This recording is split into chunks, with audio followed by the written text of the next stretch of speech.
dalam-Mu.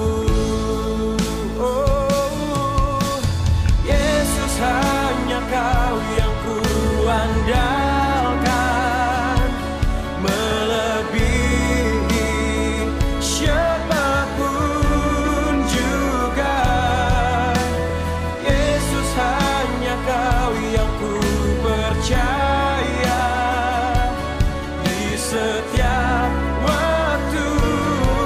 Tiada lain yang ku andalkan selain Kau, Yesus. Oh, imanku lebihi.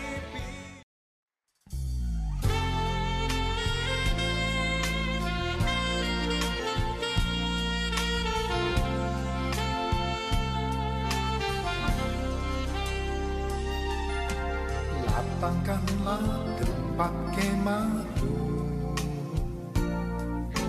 bentangkan tenda kediaman-Mu. Jangan menghemat, panjangkan talinya dan pancangkan kokoh patok-Mu. Lapangkanlah tempat kemahmu, bentangkan tenda kediaman-Mu. Jangan menghemat, panjangkan talinya dan pancangkan kokoh patok-Mu. Sebab Engkau kan mengemban ke kanan ke kiri, keturunan-Mu kan memperoleh bangsa-bangsa dan mendiami kota-kota sunyi. Siapkanlah dirimu, sebab Engkau kan mengemban ke kanan ke kiri, keturunan-Mu kan memperoleh bangsa-bangsa dan mendiami kota-kota sunyi. Siapkanlah dirimu.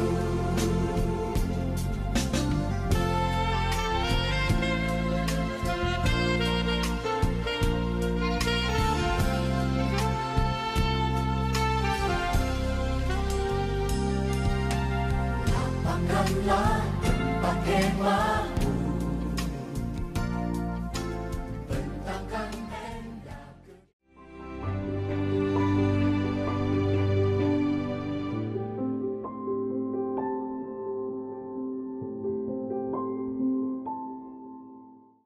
Shalom Bapak Ibu Saudara yang kasih Tuhan, kita ketemu lagi di ibadah hari ini. Kiranya berkat Tuhan terus melimpah, penyertaan Tuhan sempurna buat setiap hidup kita, dan kita akan masuk dalam pujian penyembahan kepada Tuhan, menaikkan ucapan syukur kepada Tuhan bahwa Yesus baik untuk selama-lamanya kasih setianya. Kita akan berdoa untuk mengawal ibadah pada hari ini. Kita akan berdoa. Tuhan Yesus, terima kasih buat setiap kebaikan Tuhan atas hidup kami, buat penyertaan Tuhan yang sempurna, buat setiap keajaiban, buat setiap kehebatan Tuhan yang sudah Tuhan nyatakan atas hidup kami.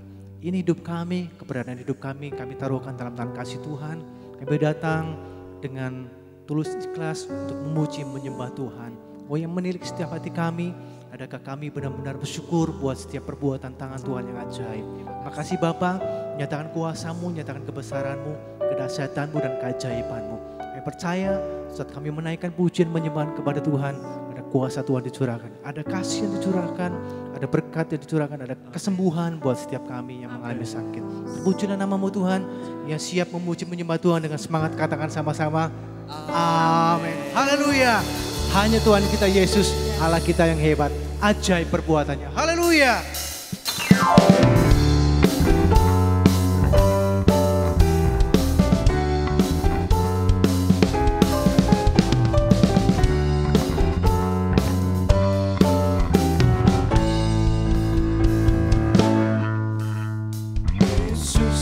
Tuhanku ajaib, heran perbuatannya,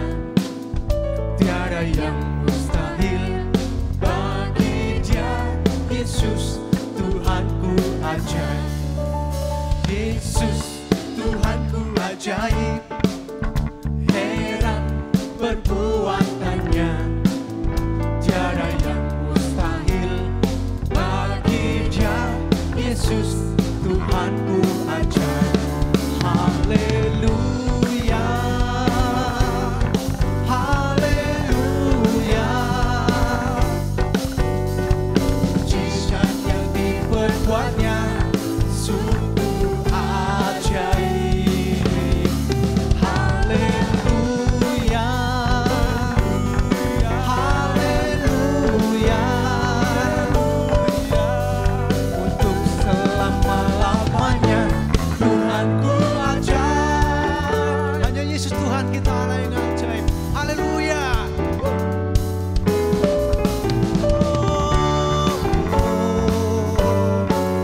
Sama-sama nyanyikan.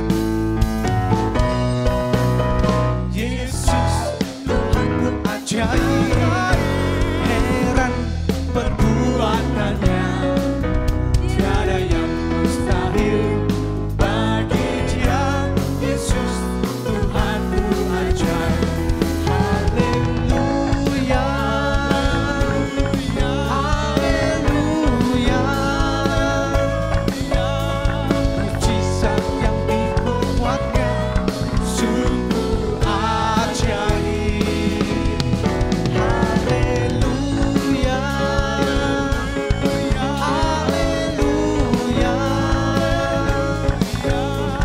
Untuk selama-lamanya Tuhanku ajaib. Haleluya, haleluya. Mujizat yang diperbuatnya sungguh ajaib. Haleluya, haleluya, haleluya. Untuk selama-lamanya Tuhanku ajaib. Untuk selama-lamanya Tuhanku ajaib. Untuk selama-lamanya Tuhanku ajaib.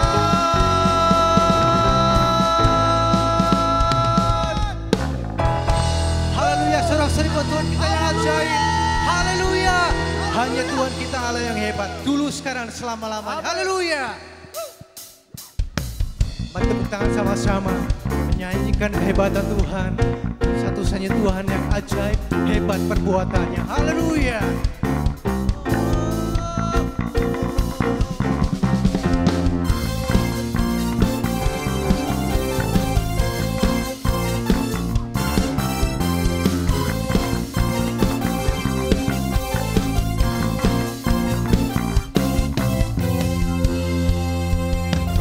Kau yang hidup di dalamku, menjadikanku lebih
sorak-sorai buat Tuhan kita yang hebat.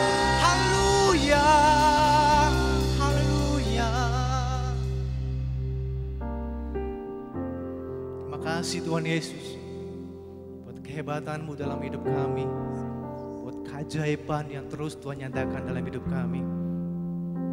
Sungguh kami katakan, kami bangga punya Allah seperti Engkau Bapa. Shikituku makan nama Yesus. Kasih Tuhan. Shikituku makan nama.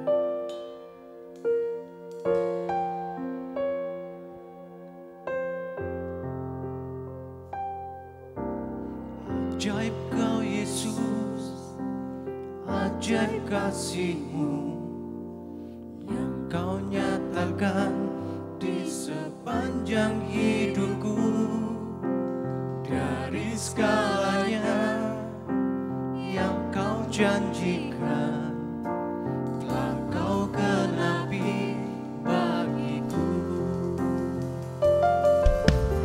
Ajaib Kau Yesus, ajaib kasih-Mu yang Kau nyatakan di sepanjang hidupku.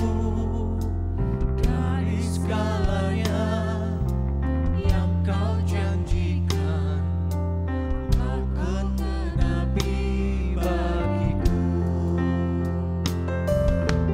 Banyak yang Kau buat dalam hidupku, ku mau bersyukur.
kuasa-Mu, buat pembelaan Tuhan yang sempurna atas setiap hidup kami.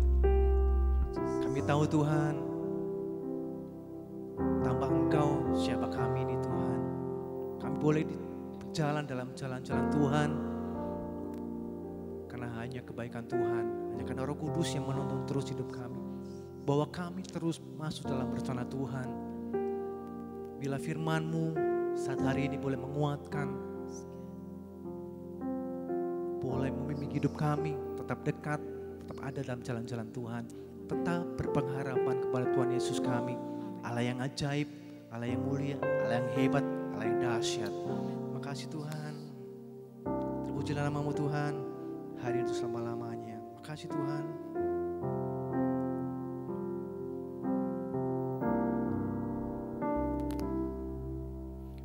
Meskipun tak ku mengerti apa yang ku alami, namun ku yakin Tuhan punya rencana terbaik. Pertolonganku datang dari-Mu, Yesus yang ku percaya.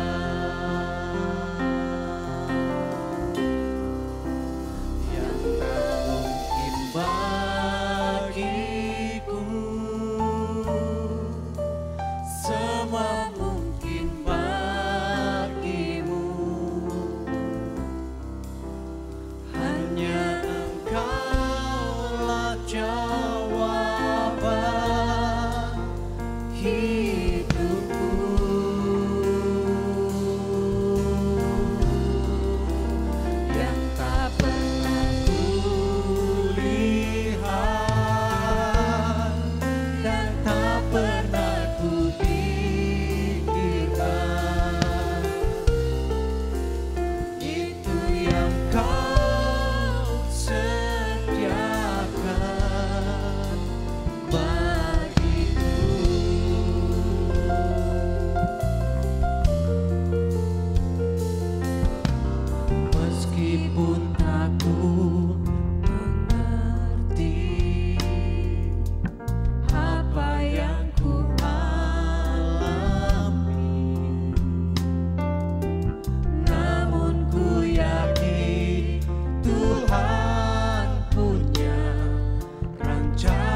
menjadi Tuhan dan Raja kami hari ini atau selama-lamanya.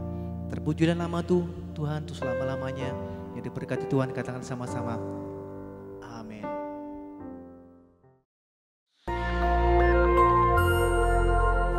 Shalom Bapak Ibu Saudara sekalian. Hari ini kita akan membahas tentang ibadah online dan ibadah offline. Pandemi COVID-19 yang terjadi di tahun 2020 telah membawa begitu banyak perubahan dalam kehidupan kita semua. Cara kita belajar berubah, cara kita bekerja sekarang juga harus berubah. Begitu juga dengan cara kita hidup, semuanya telah berubah. Termasuk bagaimana cara gereja menjalankan ibadahnya hari-hari ini. Gereja berpindah dari ibadah offline menjadi ibadah online untuk menyikapi situasi yang sedang berkembang. Pertanyaannya, apakah ibadah online itu sesuai dengan firman Tuhan atau tidak? Untuk itu, mari kita belajar tentang apa itu gereja. Dalam Matius 16 ayat yang ke-18, firman Tuhan berkata, "Dan aku berkata kepadamu, engkau adalah Petrus, dan di atas batu karang ini, aku akan mendirikan jemaatku, dan alam maut tidak akan menguasainya." Kata jemaat di sini diambil dari bahasa asli yaitu eklesia. Ek artinya keluar, dan kalein artinya memanggil. Eklesia. Tuhan memanggil umatnya dari dalam dunia untuk masuk ke dalam kerajaan Allah. Dari pengertian ini, kita bisa mendapati pemahaman bahwa gereja itu bukan bicara soal gedung, tempat, organisasi, dan lain sebagainya. Tapi, gereja berbicara tentang orang-orang yang ada di dalamnya.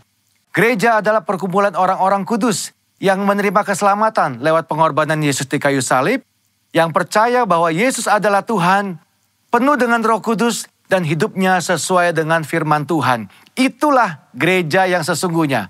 Dan kita adalah gereja. Ya, Anda adalah gereja. Kitalah semua gereja yang sesungguhnya. Sekarang bagaimana dengan ibadah online? Apakah ibadah online itu Tuhan berkenan atasnya? Apakah Tuhan menyertai ibadah online? Apakah ibadah online adalah sesuatu yang sah dan benar untuk kita lakukan? Jawabannya tentu saja iya. Tuhan pasti menyertai ibadah online, Tuhan hadir di dalam ibadah online, dan ibadah online adalah ibadah yang sah dan boleh kita lakukan. Apa dasarnya? Ingat, gereja bukan bicara soal gedung, tempat, dan organisasi. Tapi gereja berbicara tentang orang-orang yang ada di dalamnya. Bagi sebagian orang, mereka merasa bahwa beribadah online rasanya berbeda dengan pada waktu ibadah offline. Tentu saja Bapak Ibu Saudara, berkumpul bersama dengan 100 orang rasanya pasti berbeda dengan berkumpul bersama 2 atau 3 orang seperti yang sedang kita lakukan sekarang. Tapi ingat, jangan pakai perasaan. Datang kepada Tuhan pakai iman, jangan pakai perasaan. Yohanes 4 ayat 23-24 firman Tuhan berkata seperti ini. Tetapi saatnya akan datang dan sudah tiba sekarang, bahwa penyembah-penyembah benar akan menyembah Bapa dalam roh dan kebenaran, sebab Bapa menghendaki penyembah-penyembah demikian. Allah itu roh, dan barang siapa menyembah dia harus menyembahnya dalam roh dan kebenaran. Dikatakan bahwa kita itu menyembah Tuhan yang adalah roh. Roh itu tidak bisa dibatasi oleh ruang dan waktu. Artinya, ibadah kita juga seharusnya tidak dibatasi oleh ruang dan waktu. Kenapa? Karena Tuhan bisa datang kapanpun, dimanapun, dan dengan cara apapun. Tuhan adalah pribadi yang tidak bisa dibatasi oleh ruang, waktu, dan tempat. Begitu juga seharusnya dengan ibadah-ibadah kita. Apakah masih ingat peristiwa pencurahan Roh Kudus di zaman para rasul? Mereka tidak punya gedung yang bagus, mereka tidak berkumpul di tempat yang mewah, mereka tidak punya peralatan sound system seperti yang kita miliki sekarang. Tetapi lihat apa yang terjadi pada waktu mereka berkumpul bersama-sama sebagai sebuah gereja, unity di sana. Tuhan melepaskan, mencurahkan rohnya atas mereka semua. Yang paling penting adalah esensinya. Bukan caranya. Ibadah secara online adalah cara untuk kita melakukan sesuatu dalam menyikapi situasi yang ada hari-hari ini. Tetapi yang tidak boleh berubah adalah esensi daripada ibadah itu sendiri. Apa esensi dari sebuah ibadah?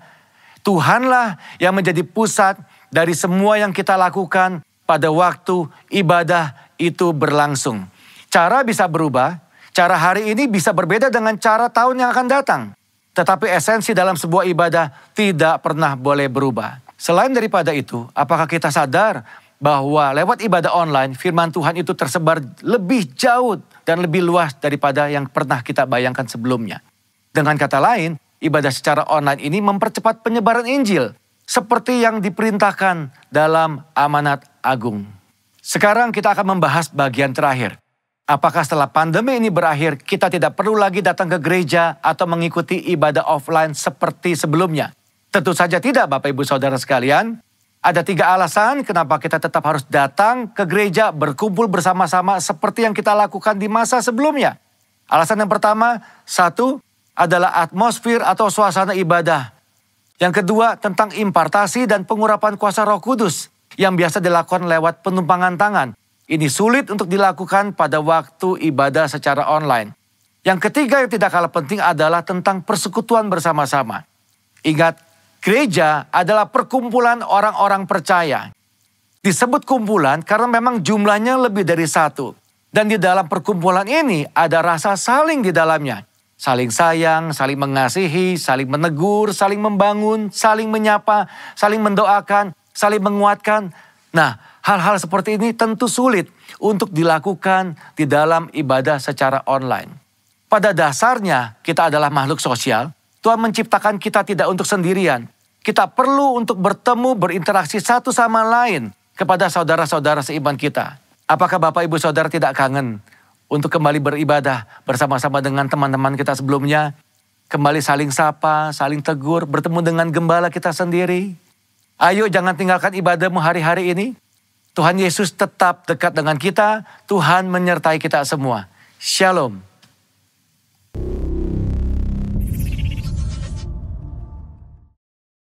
Shalom, selamat hari Minggu, selamat memasuki bulan Juli. Sekarang kita ada di bulan yang baik ini dan saya percaya bahwa bulan ini adalah bulan penuh pengharapan. Di tengah-tengah situasi pandemi COVID-19 yang masih belum selesai. Dan saya ingatkan kepada Bapak Ibu Saudara bahwa kita memasuki masa new normal. Dan itu bukan berarti bahwa kita telah selesai melewati masa pandemi ini. Tetapi ini adalah masa penyesuaian terhadap keadaan yang tidak kita bisa ubah kecuali kita membangun sebuah gaya hidup baru yang berubah, di mana arahnya adalah kepada kehidupan yang lebih baik, hidup yang lebih sehat, hidup yang lebih aman. Nah, dalam kehidupan keseharian kita untuk saat ini adalah mematuhi anjuran pemerintah dalam menghadapi dan menghidupi masa pandemi bukan dengan ketakutan, tetapi secara bijaksana melakukan aktivitas yang penting dengan protokol kesehatan yang ditetapkan. Jauhkan dari hidup yang menggerutu dan berbantah-bantahan supaya hidup kita aman dan senantiasa sehat. Atau yang lebih dikenal sekarang dengan istilah stay safe dan stay healthy. Nah, Bapak Saudara, dalam kehidupan orang beriman, kita mesti tetap percaya bahwa Allah sepenuhnya memegang kendali. Dia ada dan melihat. Allah yang kita sebut atau kita kenal sebagai El Roi. Di setiap kesulitan, di setiap kesusahan, di setiap penderitaan, anak-anaknya yang dikasihi. Dan dia tidak membiarkan kita sendiri. Dia Immanuel, Allah yang bersama-sama dengan kita. Saya percaya dia sedang membawa kita mendekat kepadanya. Tinggal kita memutuskan untuk merespon tuntunannya. Atau menoleh daripadanya dan memilih jalan kita sendiri di tengah-tengah situasi-situasi yang kita hadapi hari-hari ini.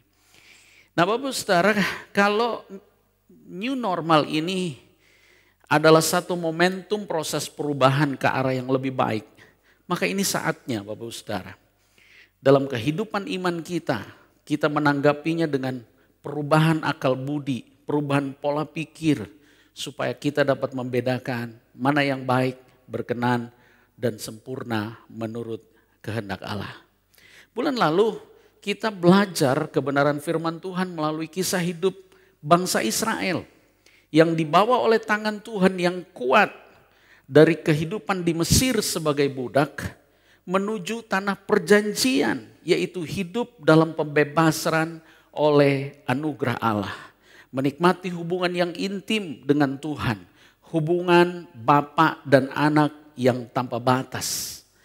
Hubungan bapa dan anak ini yang tadinya memang ada dalam kehidupan manusia, khususnya bangsa Israel, itu telah dirusak secara sistematis oleh Firaun atau Raja Mesir yang pada waktu itu berkuasa.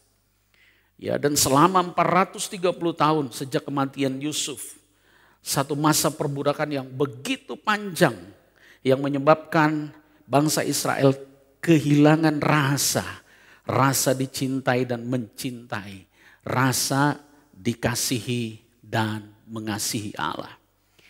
Kalau kita lihat dalam Keluaran pasal yang pertama ayat yang ke-16, kita menemukan catatan-catatan itu. Dikatakan demikian, kemudian matilah Yusuf serta semua saudara-saudaranya dan semua orang yang seangkatan dengan dia. Lalu di dalam ayat yang ke-8, kemudian bangkitlah seorang raja baru memerintah tanah Mesir yang tidak mengenal Yusuf. Berkatalah raja itu kepada rakyatnya, bangsa Israel itu sangat banyak dan lebih besar jumlahnya daripada kita.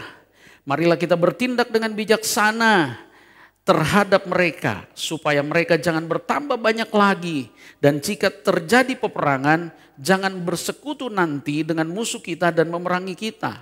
Lalu pergi dari negeri ini. Ayat 11, sebab itu pengawas-pengawas Rodi ditempatkan atas mereka untuk menindas mereka dengan kerja paksa.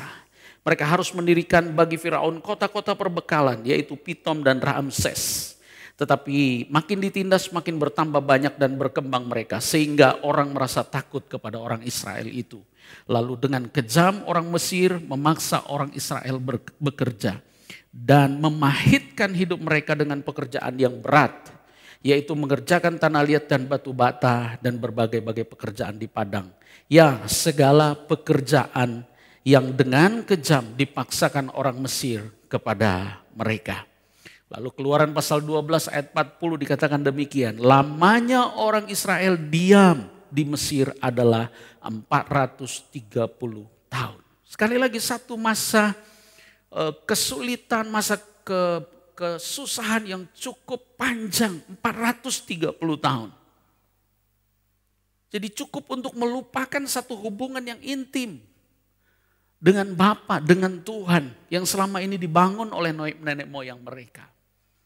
Nah, dan hubungan Bapa ini yang telah dirusak oleh, hubungan Bapa dan anak yang telah dirusak oleh Firaun ini, ada satu kerinduan yang Tuhan inginkan untuk hubungan ini dipulihkan.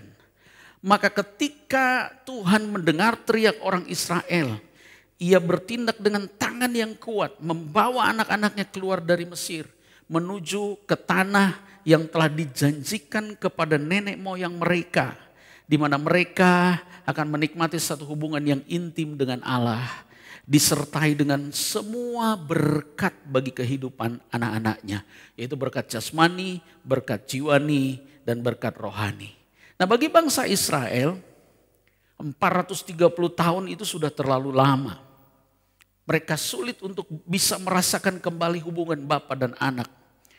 Tidak pernah mereka merasakan satu kehangatan dari hubungan itu. Maka ketika keluar dari Mesir, dan terutama ketika mereka menghadapi situasi yang nampaknya lebih sulit dari kehidupan pada waktu mereka di Mesir, mereka perlu membangun konstruksi iman percaya mereka kepada Allah. Mengingat hubungan antara manusia dan Allah adalah satu hubungan yang dilandasi iman. Bukan pada apa yang dilihat mata dan dirasa oleh jiwa, tetapi apa yang dilihat dan dirasakan oleh hati yang bersih dan murni. Nah, hari ini kita akan melanjutkan pelajaran kita, memperhatikan kehidupan bangsa Israel dari kegagalan mereka.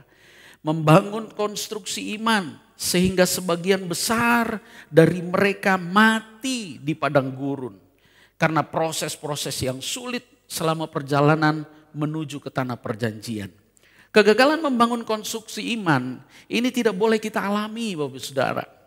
Sebaliknya kita harus membangun konstruksi iman yang kokoh di masa yang sulit ini. Seperti apa yang Rasul Paulus katakan dan berikan peringatan kepada kita. Ya, ketika dia menuliskan kepada jemaat di Korintus, dia mengatakan dalam 1 Korintus pasal yang ke-10, ayat yang ke-5, yang ke-6 dan yang ke-7. Tetapi sungguh pun demikian, Allah tidak berkenan kepada bagian yang terbesar dari mereka, karena mereka ditewaskan di padang gurun. Semuanya ini telah terjadi sebagai contoh bagi kita untuk memperingatkan kita. Saya ulang, sebagai contoh bagi kita untuk memperingatkan kita supaya jangan kita menginginkan hal-hal yang jahat seperti yang telah mereka perbuat. Dan supaya jangan kita menjadi penyembah berhala.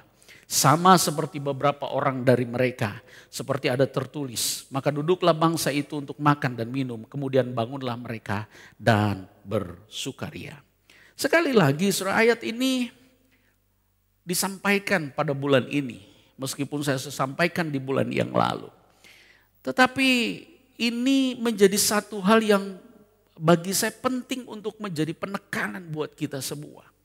Kata yang tadi saya ingin ulang sekali lagi dalam ayat yang ke-6. Semuanya ini telah terjadi sebagai contoh bagi kita untuk memperingatkan kita supaya jangan kita menginginkan hal-hal yang jahat seperti yang telah mereka perbuat. Sehingga menyebabkan sebagian besar bangsa Israel mati di padang gurun. Maka saya menganggap ayat ini perlu kita tangkap sebagai begini. Bahwa kegagalan bangsa Israel untuk menempuh perjalanan menuju ke tanah perjanjian dari tanah perbudakan di Mesir. Itu harus menjadi peta perjalanan untuk keberhasilan kita orang-orang percaya masa kini menuju ke tempat di mana Tuhan inginkan kita berada. Nah, karena itu mari kita sedikit mereview ya, apa yang kita sudah dengar di bulan lalu. Ada hal-hal yang penting bagi kita untuk kita catat dan tegaskan sekali lagi dalam pikiran dan hati kita. Bahwa ketika mereka bangsa Israel dikepung oleh kematian fisik dari anak-anak sulung bangsa Mesir, Allah ada bersama-sama dengan mereka di sana. Bukan hanya meluputkan dari kematian anak-anak sulung bangsa Israel, melainkan memberi kelepasan dan kehidupan bagi mereka, mengawal dan melindungi mereka dengan tiang awan dan tiang api. Jelas sekali kita sudah pelajari semua dalam Keluaran pasal yang ke-13 ayat 21-22. Allah sendiri yang menyatakan akan melindungi bangsa Israel. Dia dengan tangan yang kuat menuntun bangsa Israel. Lalu memberi perlindungan dalam tiang awan dan tiang api. Sehingga pada waktu mereka berjalan di siang hari mereka tidak kepanasan.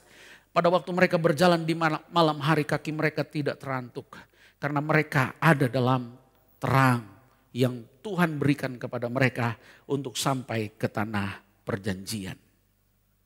Ini ada semua dalam catatan Alkitab. Dalam Keluaran pasal yang ke-14 ayat 10 sampai dengan ayat yang ke-14. Bangsa Israel berseru kepada Allah karena ketakutan ketika mereka dikepung bangsa Mesir waktu menuju tanah perjanjian. Dan lagi-lagi Tuhan memberikan satu bukti bahwa Dia ada bersama-sama dengan Israel. Dia memberi perlindungan bangsa Israel. Maka ketika orang-orang Israel berteriak, Allah turun tangan dengan membuat jarak, membuat pembatas antara orang Mesir yang mengejar dengan tentara, dengan kekuatan pasukan yang maksimal, dengan kereta kuda. Namun orang Israel tidak bisa disentuh. Dan semua itu oleh karena pertolongan Tuhan. Dan Tuhan membuktikan bahwa apa yang Dia katakan, apa yang dijanjikan bahwa perlindungan tiang awan dan tiang api itu membuat orang Israel akan selamat sampai ke tempat tujuan. Itu dibuktikan oleh Tuhan. Di Keluaran pasal yang ke-14 ayat 19 sampai 31. Ya, ketika bangsa Israel melihat semua pertolongan Tuhan. Waktu mereka sampai di Laut Teberau. Lalu Tuhan turun tangan dengan membuat laut menjadi kering dan mereka menyeberang. Maka ketika semua itu dilihat oleh bangsa Israel menjadi takut dan percaya kepada Tuhan. Sekaligus juga percaya kepada Musa. Nah, tetapi hal yang perlu bagi kita untuk kita catat, bahwa kepercayaan itu nampaknya cuma sesaat. Pada saat mereka melihat perkara ajaib, pada waktu mereka melihat peristiwa-peristiwa yang luar biasa yang Tuhan lakukan dalam kehidupan mereka. Karena sepenuhnya hati mereka belum yakin dengan apa yang Tuhan akan lakukan ke depan. Nah, apakah ada buktinya? Ada, Bapak Ibu Saudara. Pada waktu bangsa Israel masuk ke padang gurun dan Allah melihat semuanya seperti apa yang Tuhan telah janjikan kepada mereka. Waktu mereka menghadapi apa yang saya sebut kemarin, dua bahaya potensial. Mereka dikejar bayang-bayang kematian oleh karena ketiadaan minuman dan makanan yang merupakan kebutuhan utama atau kebutuhan primer manusia untuk hidup. Maka mereka meragukan Tuhan. Mereka menjadi percaya pada waktu mereka melihat mujizat yang besar yang Tuhan lakukan, Tuhan kerjakan. Tapi manakala mereka lepas dari itu dan mereka berjalan dalam tuntunan tangan Tuhan. Sesungguhnya mereka berjalan dalam tuntunan tangan Tuhan. Tapi kemudian apa yang menjadi kebutuhan mereka, akan minum, akan makan, menjadi kebutuhan yang mendesak. Lalu mereka kemudian kembali berteriak kepada Tuhan, bersungut-sungut kepada Tuhan. Padahal Tuhan juga sudah buktikan dalam Kejadian pasal 15 ayat 22 sampai 27. Di mana Allah menyediakan air manis di Marah. Dan kemudian di Elim ada 12 mata air dan 70 pohon korma. Artinya cukup tersedia bagi mereka. Lalu kemudian Keluaran pasal yang ke-16 ayat 136 kita sudah bahas kemarin. Allah menyediakan mana dan burung puyuh. Nanti kita akan perdalam bagian ini. Demikian juga dalam Keluaran pasal yang ke-17 ayat 1 sampai dengan ayat yang ke-7. Allah memancarkan air dari batu karang di Mara dan Meriba. Di Masa dan Meriba. Ini sesuatu yang kalau kita lihat bahwa Tuhan buktikan. Apa yang dia katakan bahwa dia akan menyediakan semua apa yang dibutuhkan oleh orang Israel. Tetapi apa yang kita bisa pelajari dari sini? Bahwa penyediaan Allah atas minuman dan makanan tidak membuat orang Israel serta-merta menjadi percaya. Dia tidak percaya Allah yang disebut sebagai Yehovah Jireh yang telah dialami oleh nenek moyang mereka. Terutama ketika Allah menyatakan diri ya di tengah kehidupan Abraham. Waktu Tuhan meminta Abraham, memerintahkan Abraham untuk mengorbankan anaknya yang tunggal. Maka ketika saat Abraham mengambil keputusan untuk mengorbankan Ishak, apa yang terjadi? Tuhan menyediakan kambing dombanya. Nah, itu satu bukti, saudara. Tapi orang Israel sekali lagi oleh karena mereka terlalu lama, 430 tahun bagi mereka. Itu merupakan sesuatu yang panjang, waktu yang begitu panjang. Sehingga merupakan semuanya. Jehovah Jireh, Allah yang menyediakan, bukan menjadi jaminan bagi mereka untuk mereka bisa percaya begitu saja. Karena itu saya ingin memberikan catatan ini kepada kita semua pada waktu ini. Ya, di tengah-tengah kehidupan kita, dalam catatan perjalanan orang Israel, kita bisa melihat, kita bisa bercermin supaya kita menyadari ada bagian-bagian yang harus kita putuskan dalam kehidupan kita supaya kita tidak seperti bangsa Israel. Sebagian dari kita mati di padang gurun. Padahal kita adalah orang-orang percaya. Padahal kita adalah orang-orang yang dipilih oleh Tuhan. Karena itu saya ingin memberikan catatan penting perjalanan orang Israel di padang gurun bagi kehidupan iman kita. Yang pertama, saudara, adalah bahwa ini harus kita catat. kemuliaan Allah dinyatakan sempurna di padang gurun. Saya ulang, kemuliaan Allah dinyatakan sempurna di padang gurun. Kalau boleh saya katakan tambah kata di tengahnya. Kemuliaan Allah justru dinyatakan sempurna di padang gurun. Nah, apa itu kemuliaan? Kemuliaan itu bicara tentang kualitas, bicara tentang bobot, bicara tentang nilai. Keberadaan Allah dalam kehidupan kita. Yang diperoleh sebenarnya melalui proses-proses pengujian untuk mendapatkan hidup yang berkualitas. Hidup dengan konstruksi iman yang kokoh sebagai bangunan Allah yang kokoh, yang berkualitas, dan itu perlu ujian-ujian dalam kehidupan kita. Nah, mari kita melihat ya secara berurut dalam hal ini untuk membuktikan apa yang saya katakan bahwa kemuliaan Allah justru dinyatakan sempurna di padang gurun. Peristiwa di Mara dan di Elim menuju ke tanah perjanjian. Sesaat ketika mereka keluar dari Mesir. Peristiwa bangsa Israel mendapati mata air yang pahit yang dijadikan manis oleh Allah.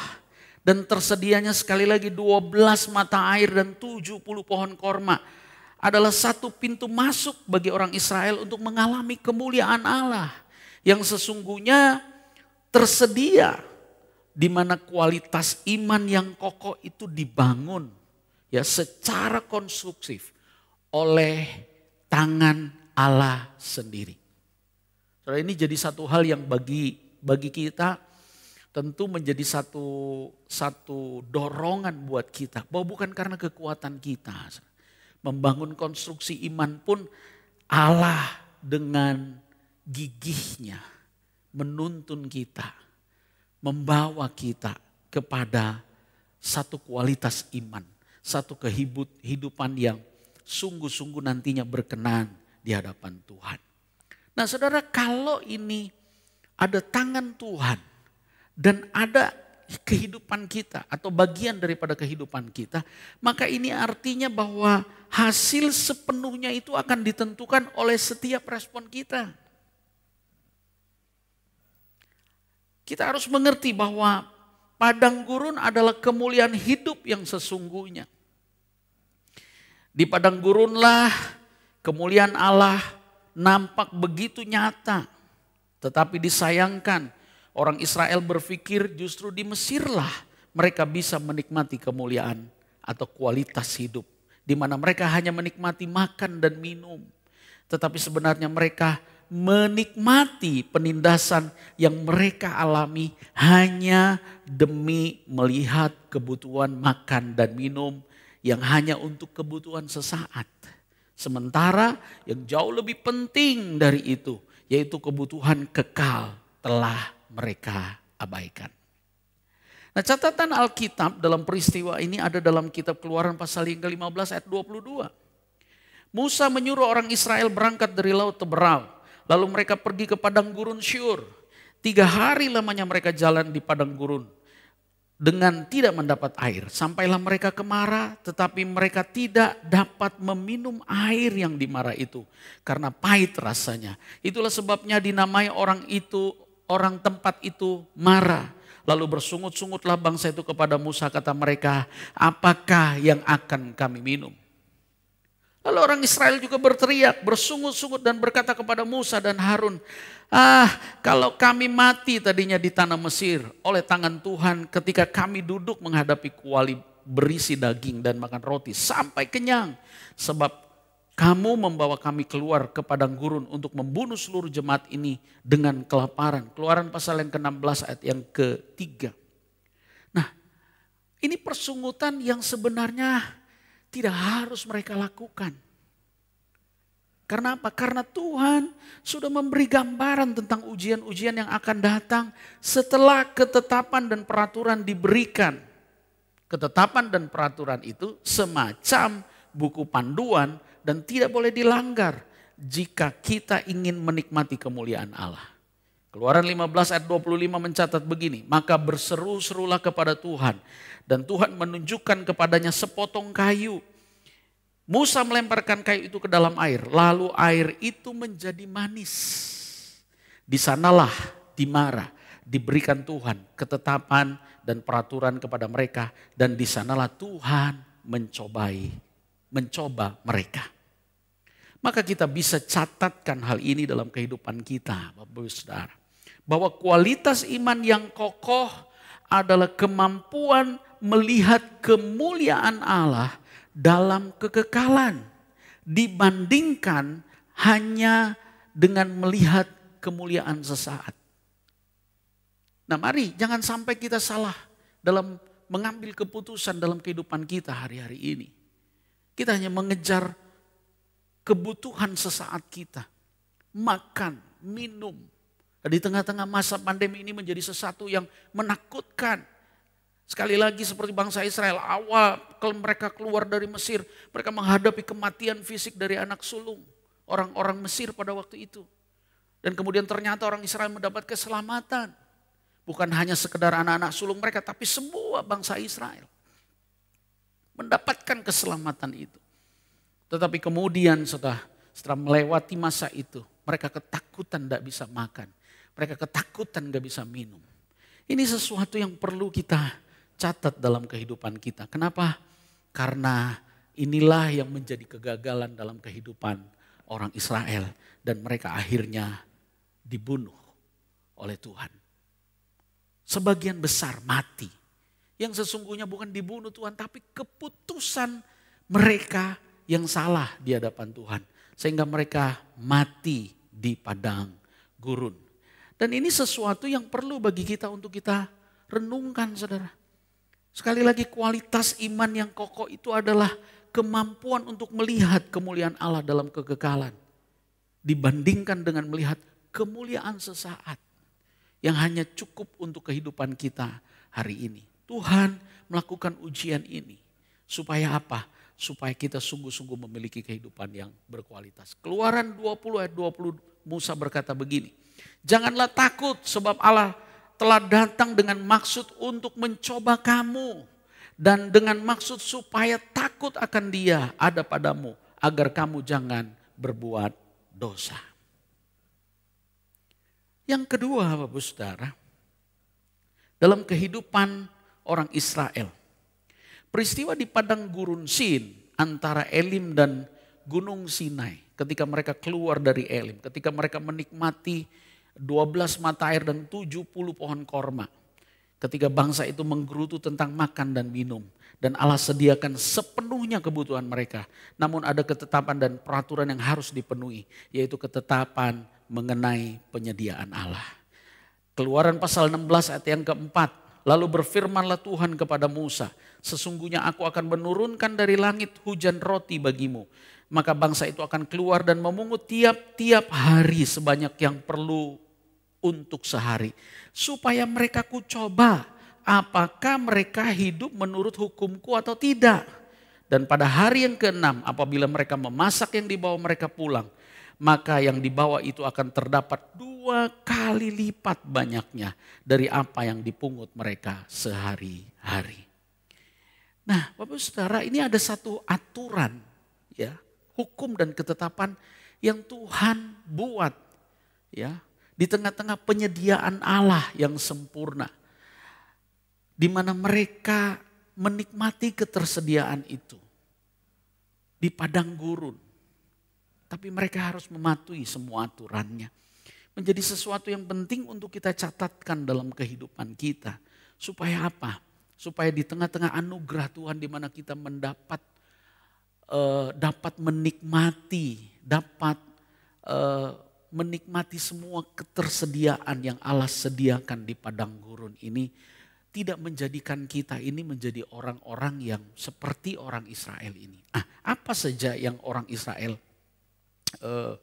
alami, apa saja yang menjadi catatan kita supaya kita mengerti bagi kehidupan orang Israel yang kemudian dianggap sebagai orang-orang yang gagal di dalam menikmati semua anugerah itu secara sempurna.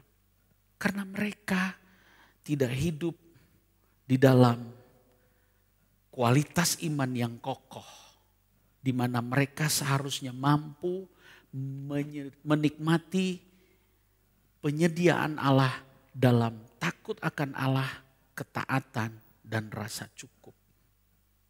So kalau kita baca, saya mendorong Anda untuk membaca di dalam Keluaran pasal yang ke-15 pasal yang ke-16 ayat 15 sampai dengan ayat yang ke-29.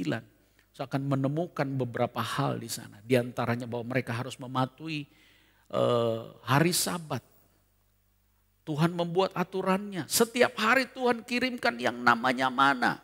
Tidak berkekurangan. Yang ngambil sedikit, mereka enggak kekurangan. Yang mengambil banyak, mereka enggak kelebihan. Dalam artian bahwa semuanya tersedia cukup. Tetapi manakala Allah bilang stop, lalu mereka mengambil, maka apa yang mereka ambil kemudian menjadi rusak, menjadi tidak berguna. Demikian ketika mereka harus ambil, ternyata mereka tidak mengambil, juga semuanya menjadi rusak. Artinya bahwa ketersediaan itu sempurna Tuhan cukupkan. Tetapi mereka harus mematuhi semuanya. Bahkan ketika Tuhan katakan hari ke-6 kamu harus mengambil untuk besok, di mana hari Sabat itu semua orang tidak boleh bekerja. Harus beristirahat. Dan waktu mereka mengambil, bahkan ketersediaan itu cukup untuk besok. Artinya bagi saya ini semua kecukupan yang Tuhan berikan dalam kehidupan kita.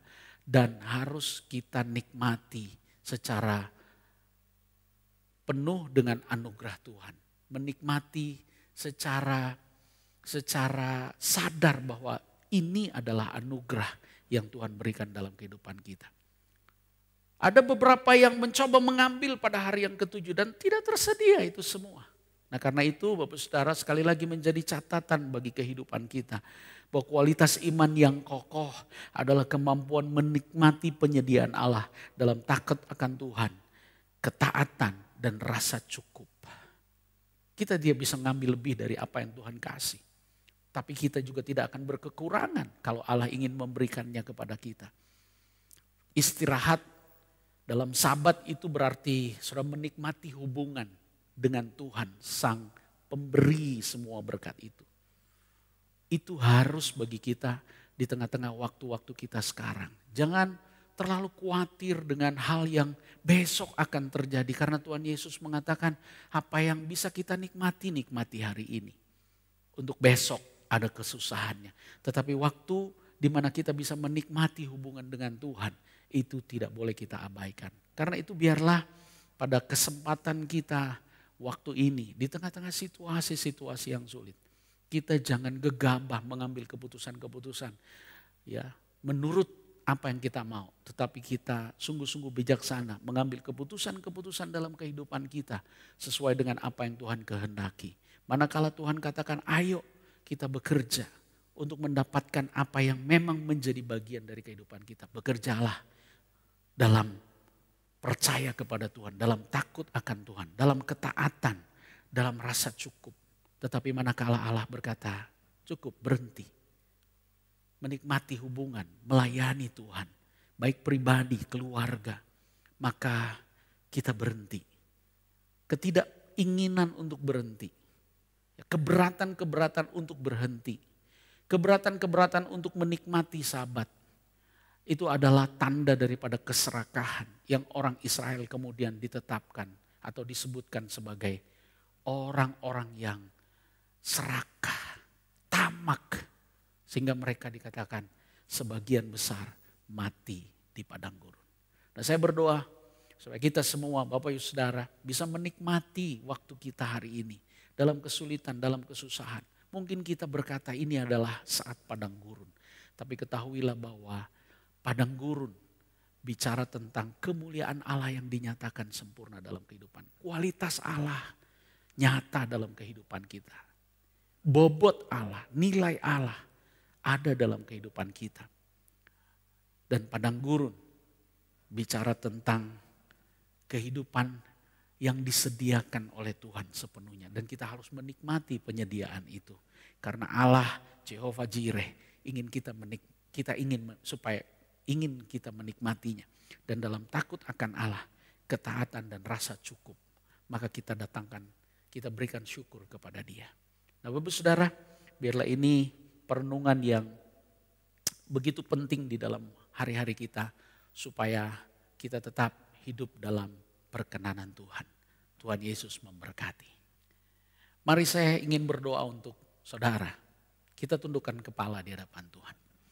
Tuhan Yesus, kami bersyukur sekali lagi untuk perenungan yang Tuhan tekankan kepada kami dalam bulan ini. Bahwa masa ini adalah masa-masa yang berat, masa-masa yang sulit. Masa-masa yang kami jalani. Tetapi kami tahu bahwa ini bukan perjalanan tanpa tujuan. Karena kami sadari Tuhan mengambil bagian di dalamnya. Karena itu biarlah perjalanan padang gurun yang kami alami. Seperti bangsa Israel alami. Ini sungguh-sungguh menjadi bagian yang penting dari kehidupan kami. Kami boleh melihat dari kehidupan bangsa Israel yang gagal. Tetapi hari ini kami boleh melihat itu sebagai peta perjalanan kami untuk sampai ke tempat di mana Allah inginkan kami ada bersama-sama dengan Engkau. Terima kasih Bapa untuk hari ini menyerahkan kehidupan anak-anak-Mu dalam tangan kasih dan kemurahan Tuhan. Apa yang telah kami dengar, biar kami terima sepenuhnya dalam pikiran kami, dalam hati kami. Dan Roh Kudus yang akan menuntun kami kepada seluruh kebenaran. Dan kami akan melihat kemuliaan Tuhan dinyatakan dalam kehidupan kami. Dan kami boleh mempunyai iman yang kokoh, iman yang berkualitas. Sehingga kami boleh berjalan terus dalam tuntunan Tuhan. Dan kami boleh menikmati penyediaan Allah dalam hidup yang takut akan Allah. Dalam ketaatan kepada Allah. Dan rasa cukup yang Tuhan ajarkan kepada kami. Untuk menikmati lebih daripada sekedar makan dan minum. Tapi hubungan yang intim dengan Tuhan. Terima kasih Bapak yang menyerahkan kehidupan anak-anak-Mu dalam tangan kasih dan anugerah Tuhan. Kau berkati setiap kehidupan keluarga. Kepala keluarga, istri sebagai penolong dan anak-anak yang hidup bersama-sama. Supaya setiap kami boleh sungguh-sungguh mengerti apa yang menjadi rancangan Tuhan dalam kehidupan kami. Hari-hari ini supaya apa yang kami nikmati orang lain juga boleh menikmati kesaksian-kesaksian dari kehidupan kami. Terima kasih Bapak, berkati sekali lagi seluruh kehidupan anak-Mu dalam usaha pekerjaan apapun yang dilakukan.